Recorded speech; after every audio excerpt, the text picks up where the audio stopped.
Hi everyone, today we're covering vitamin B12, intrinsic factor, and pernicious anemia. So this is a cross section of stomach. You can see that it starts off सबसे शुरू में होता है हमारा cardia, फिर ये ऊपर fundus, then here is the body, and then you have antrum, and then you have pylorus.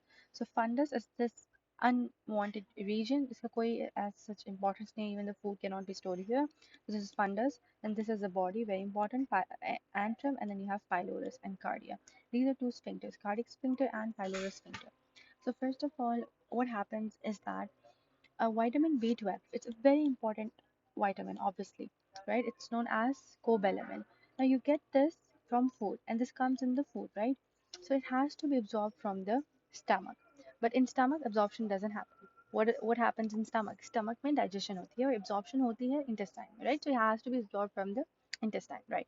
So what happens is that vitamin B12 अगर ये stomach में क्या होता है क्या कि ऐसा ही पड़ा रहा ना तो ये इसको डैमेज कर दिया जाएगा because of all the gastric acids and all the hydrochloric acid that's present तो विटामिन बी ट्वेल्व को इंट्रिंसिक फैक्टर एक फैक्टर है जो कि विटामिन बी ट्वेल्व को बाइंड करता है और उसे एक तरह से सेव कर रहे थे कि वो डाइजेस्ट ना हो या वो टूटे ना उसे कोई डैमेज ना पहुंचे ठीक है तो इंट्रिंसिक फैक्टर का क्या रोल है बहुत इंपॉर्टेंट रोल है कि विटामिन बी ट्वेल्व को उसके साथ बाइंड हो जाता है इनका एक कॉम्प्लेक्स बन जाता है vitamin B twelve and intrinsic factor complex जो कि इंश्योर करता है कि विटामिन बी ट्वेल्व डाइजेस्ट ना हो तो इंट्रिंसिक फैक्टर का बहुत इंपॉर्टेंट काम है जब भी इंट्रिंसिक फैक्टर की बात हो तो you should remember vitamin B twelve ठीक है अब इंट्रिंसिक फैक्टर को रिलीज कौन करता है और ये चीज़ें स्टमक में क्यों हो रही है क्योंकि इंट्रिंसिक फैक्टर स्टमक में ही रिलीज होता है with the help of the parietal cells stomach में सेल्स होते हैं parietal cells right these parietal cells are capable of releasing intrinsic factor right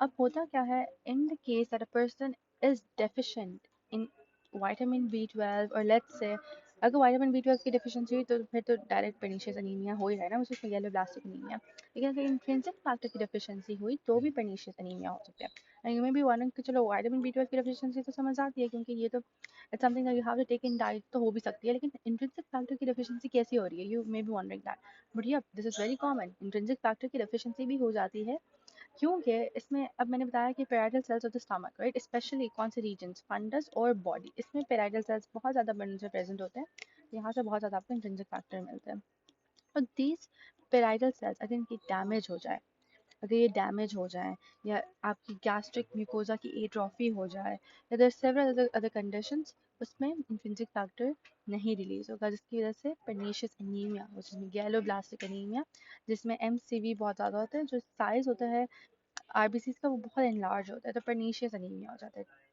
so now let's look at the definitions and everything with the help of ChatGPT so that it clears everything सबसे पहले तो intrinsic factor अच्छा सबसे पहले intrinsic factor नहीं है उससे भी ऊपर है कुछ vitamin B12 pernicious anemia क्या है this is a megablastic megaloblastic anemia actually vitamin B12 से शुरू करते हैं vitamin B12 cobalamin ये कहाँ how will you get this कहाँ से मिलता है मीट से मिलता है लिवर से मिलता है फिश से मिलता है एग से मिलता है और मिल्क से मिलता है ये सारी चीज़ें जो so many people who are vegetarian तो they do not consume fish तक ये तीन चीज़ें तो वो कंज्यूम ही नहीं करते ना और एग्स और मिल्क वीगन जो वीगन है वो ये पांचों चीज़ें नहीं कंज्यूम करते तो इनमें देर हाई चांसेस कि विटामिन बी ट्वेल्व की डिफिशियंसी हो so they need to ensure that whatever they're doing they do not have vitamin B12 deficiency now this is synthesized by microorganisms, not by humans. So vitamin B12, it's not synthesized by us. So it's something that is essential. You have to take it in the diet. You cannot produce it on your own. और ये microorganisms ही vitamin B12 को produce करेंगे. अब vitamin B12, it's released from the stomach. What does it do? It binds with the intrinsic factor from the parietal cells. अब IF और B12 का complex बन गया और ये easily जाएगा और ये टर्मिनल इलियम के अंदर एब्जॉर्ब होगा ठीक है और फिर जब एब्जॉर्ब हो गया तो ट्रांसकोबेलामिन है protein transcobalamin 2 which is a transport protein जो कि इसको लेकर ब्लड में इधर उधर घूमेगा बट इधर उधर नहीं घूमेगा उसको लिवर में ले जाएगा और लिवर में जाकर वाइटामिन बी ट्वेल्व स्टोर हो जाएगा अब वाइटामिन बी ट्वेल्व का काम क्या है डीएनए सिंथेसिस में हेल्प करता है आरबीसी की मेचोरेशन में हेल्प करता है माइलिन सिंथेसिस में हेल्प करता है myelin synthesis is very important for normal nerve function ठीक है अब also this converts homocysteine to methionine and methyl malonyl CoA to succinyl CoA homocysteine methionine में convert होता है now you may be wondering कि अच्छा ये कैसे तो ये if you remember when we did folate trap, उसमें मैंने बताया था कि होमोसिस्टेन मेथिओनिन में कन्वर्ट होता है। इसमें आपको ये जो N5 मिथाइल टेट्राहाइड्रोफोलेट है ना, इसकी कन्वर्जन टू टेट्राहाइड्रोफोलेट के लिए आपको B12 चाहिए रहेगा, ठीक है। और N5 methyl tetrahydrofolate was the activated form, उस एक्टिवेटेड फॉर्म को आपको इनएक्टिव फॉर्म में कन्वर्ट करना है, ठीक है। तो जब नहीं होगा B12 तो फिर होमोसिस्टेन की ही तो ऑब्वियसली एक्सेस हो जाएगा, तो होमोसिस्टेन को मेथिओनिन में कन्वर्ट करता है, ठीक है। तो मिथाइल मेलानाइल कोए को भी सक्सेनाइल कोए में कन्वर्ट करता है। This is also something we have covered. And okay, daily requirement इसकी 2 to 3 माइक्रोग्राम्स है पर डे। अगर इसकी डेफिशिएंसी हुई तो पेनिशियस एनीमिया हो जाएगा। और what are the causes? Gastrectomy, ileal disease, strict vegan diet. So strict vegan diet में ना आप लिवर खा रहे हो, ना मीट खा रहे हो, ना फिश खा रहे हो, ना मिल्क खा रहे हो, ना मिल्क पी रहे हो, और you not having any sort of dairy products, तो ऑब्वियसली ये होगा ना, एग्स भी नहीं खा रहे, ठीक है। अब मूविंग फॉरवर्ड, डेफिशिएंसी हेमाटोलॉजिकल क्या डिफरेंसेस आते हैं, क्या क्लिनिकल फीचर्स आते हैं, तो मेगालोब्लास्टिक एनीमिया हो जाता है। न्यूरोलॉजिकली पेरेस्थीसिया हो जाता है। पेरेस्थीसिया क्या है, let's just look it up. It's basically कि आपकी sensation of a particular area वो लॉस हो जाती है। so abnormal sorry so they said that abnormal, let me just okay look up. An abnormal sensation, typically tingling or pricking, pins and needles, caused chiefly by pressure on or damage to peripheral nerves. Okay, I take my words back. Paresthesia is tingling sensation, excessive tingling sensation. Ataxia is basically uncontrolled movements, like you're not able to control your own movements. आपसे control ही नहीं हो पा रहे. Loss of full control of bodily movements, loss of vibration and position sense, proprioception, proprioception का loss, subacute combined degeneration of spinal cord, and glossitis is beefy red tongue, weakness, fatigue. अच्छा, अब ये तो हो गया विटामिन B12। अब vitamin B12 को वापस एक बार मैं बता देती हूँ, कोबेलामिन कहते हैं। ये आपका पेराइटल सेल्स स्पेशली और फंडस एंड बॉडी सिक्रीट करते हैं। नहीं सॉरी, मैंने विटामिन B12 को गलत बोल दिया। विटामिन B12 आपकी बॉडी नहीं बना सकती, ये माइक्रो ऑर्गेनिज्म से बनाना होता है, right. It's not, we are not capable of producing it, तो आपको ये फूड में से एज अ सोर्स मिलता है, राइट। उसके बाद इसके फंक्शन होते हैं कि डीएनए सिंथेसिस कराता है, आरबीसी की मैच्योरेशन कराता है, माइलिन सिंथेसिस कराता है, तो ये बहुत इंपॉर्टेंट है, बहुत क्रूशियल है।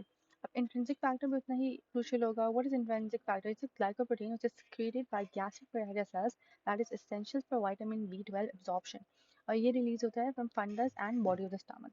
विटामिन B12 बाइंड करेगा इंट्रिंसिक फैक्टर के साथ, और फिर ये क्या करेगा, प्रोटेक्ट करेगा विटामिन B12 को फ्रॉम डाइजेशन।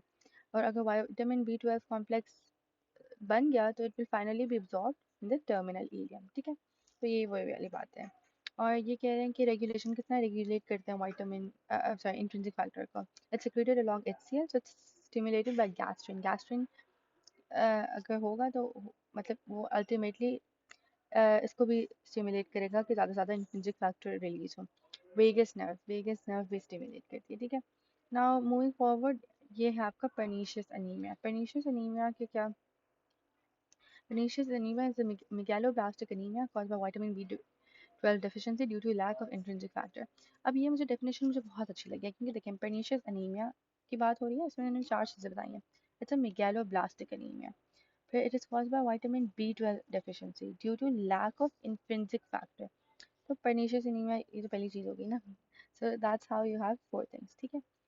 अब ये इधर auto immune destruction of gastric parietal cells हो सकता है, या तो auto antibodies against intrinsic factor या पेराइटल सेल्स हो सकता है, या तो बेसिकली कॉजेज नहीं है, कॉज ये है इसमें क्या है कि ऑटो इम्यून डिस्ट्रक्शन हो रही है गैस्ट्रिक पेराइटल सेल्स की। इससे ऑटो एंटीबॉडीज जनरेट होगी जो कि इंट्रिंसिक फैक्टर पेराइटल सेल्स को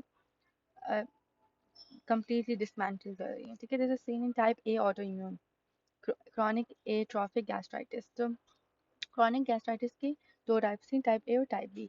जो टाइप ए है ना, तो उसमें होता है ये कि आपका इंट्रिंसिक फैक्टर जो है ना उसके खिलाफ ऑटो एंटीबॉडीज बन जाती हैं। देखिए ऑटो इम्यून गैस्ट्राइटिस है टाइप ए वाला, तो इसमें ऑटो एंटीबॉडीज जनरेट हो जाती हैं पेराइटल सेल इंट्रिंसिक फैक्टर के खिलाफ, जिसकी वजह से HCl कम होता है, इंट्रिंसिक फैक्टर कम होता है, और this leads to pernicious anaemia and vitamin B12 deficiency.